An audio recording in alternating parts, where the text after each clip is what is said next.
मी ज्योती बच्चेवार आज आपल्याला श्रीवारी सेवा संघाकडून व्यंकटेश विजय ग्रंथाचा 4था अध्याय वाचून दाखवणार आहे। तरी हा व्हिडिओ आवडल्यास आपण हा व्हिडिओ सबस्क्राइब करावा व पुढे पाठवावा।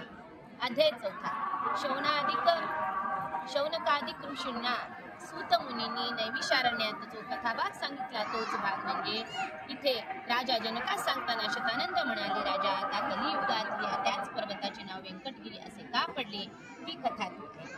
पूर्वी कालहस्ती नावाच्या एका नगरात एक पुरंदर नावाचा ब्राह्मण राहत होता। तो वेदशास्त्राचा गाढा अभ्यासू भगवत भक्त आणि धर्मपरायण असा होता। अनेक नवस साया सुरत वैकल्य आणि भगवत सेवा केल्यानंतर त्या ब्राह्मणास एक पुत्र प्राप्त झाला। त्या विप्र दंपतीने त्या बालकाचे नाव माधव असे ठेवले। माधव हुशार आणि एकपाठी होता। 8व्या वर्षी त्याची मुंज करून पुरंदर ब्राह्मणाने आपल्या ह्या पुत्राला पूर्वग्रही विद्यार्जनासाठी पाठवले। विद्या अभ्यास पूर्ण करून परत आल्यावर त्या पुरंदर नावाच्या ब्राह्मणाने आपल्या मुलाचा एका चांगल्या कन्येशी विवाह लावून दिला। रूपवान आणि गुणवान कन्या चंद्रलेखा ही सून म्हणून घरात आली। सारे कसे अगदी छान चालले होते, पण एक दिवस माधव अतिशय कामातूर झाला।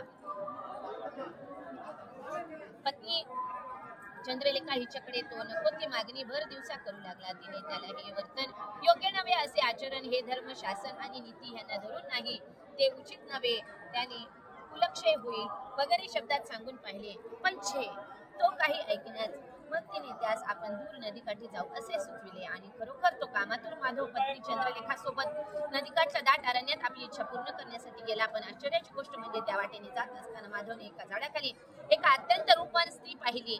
जर ही स्त्री आपल्याला मिळाली तर असा विचार करून त्याने आपल्या पत्नीला घरी परत पाठवून दिले आणि तो स्वतः त्या रूपवान स्त्रीकडे जाऊन तिची कोण कुठली अशी विचारपूस करून तू माझी इच्छा पूर्ण कर म्हणून मनधरणी करू लागला। तेव्हा आपण एक सुंदर स्त्री असलो तरी चांडाळीन आहोत, आपला स्पर्शही अपवित्र आहे, तेव्हा मी तुमची इच्छा पूर्ण करू शकत नाही असे सांगून पाहिले।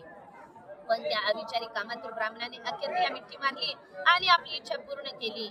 त्या चांडाळणीने नंतर त्यास आपल्या घरी नेले, त्याला मद्यप मांस खाऊ घातले। तो ब्राह्मण सर्व हित अनहिताच्या गोष्टी विसरून पुढे तिच्याच घरी राहू लागला। तिच्या सौंदर्याला भुलून तिच्याच संगतीत दिवस काढू लागला।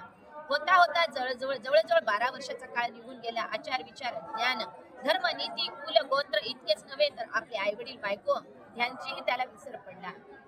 इकडे माधवचे आईवडील व धर्मप्रती हे सर्वजण आपल्याच कर्माला नावे ठेवीत दिवस काढू लागले। एक दिवस ती रूपवान स्त्री सुद्धा मरून गेली आणि मग माधवचे डोळे उघडले। केवळ एका कामवासनेपायी आपण किती खाली कोसळलो, पुन्हा कुणाला दुःखी केले, आपण किती अधर्मी वागलो, केवढ्या मोठ्या पापाची वाटेकरी झालो, केवढा मोठा सर्वनाश झाला, हे सारे आठवून तो ब्राह्मण आता शोक करू लागला। पण उपयोग काय, आता वेळ निघून गेली होती। आता आपल्याला त्या पापातून महानरकातून कोण सोडवणार, आपला उद्धार कसा होणार याचा तो विचार करू लागला।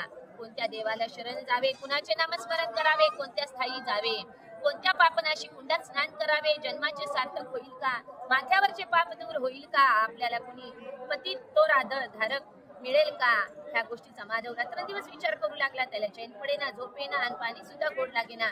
पश्चातापाने तो सदैव पोळू लागला आणि एक दिवस वाट उठेल त्या दिशेने अरण्याच्या वाटेने वाटचाल करीत असताना माधवला काही यात्रेकरू भेटले। त्याने त्यांना आपण कुठे चालला आहात म्हणून विचारले, तेव्हा आम्ही शेषाद्री पर्वताच्या यात्रेत चाललो आहोत, तो एक पवित्र पर्वत असून तेथे पापनाशक तीर्थे आहेत अशी माहिती यात्रेकरूंनी दिली। तेव्हा माधवही त्यांचे बरोबर जाण्यास तयार झाला। वाटेत त्याने आपली सर्व कर्म कहाणी त्यांना निवेदन केली। तेव्हा त्यातील ज्येष्ठ व अनुभवी यात्रेकरूंनी माधवास धीर दिला। तूही चल, त्या पर्वताचे दर्शन घे असे म्हटले।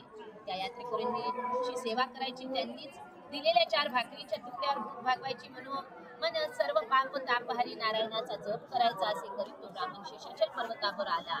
त्याने विनम्र भावनेने त्या पर्वता राजास नमस्कार केला, पापनाशनाची प्रार्थना केली आणि मोठ्या भक्तिभावाने तो पर्वत चढू लागला। आणि काय आश्चर्य, त्या पर्वताच्या स्पर्शाने त्याचे अस्थिर मन स्थिर होऊ लागले, शांत होऊ लागले। प्रत्येक पावलागणिक त्याच्या पापाचा क्षय होऊ लागला।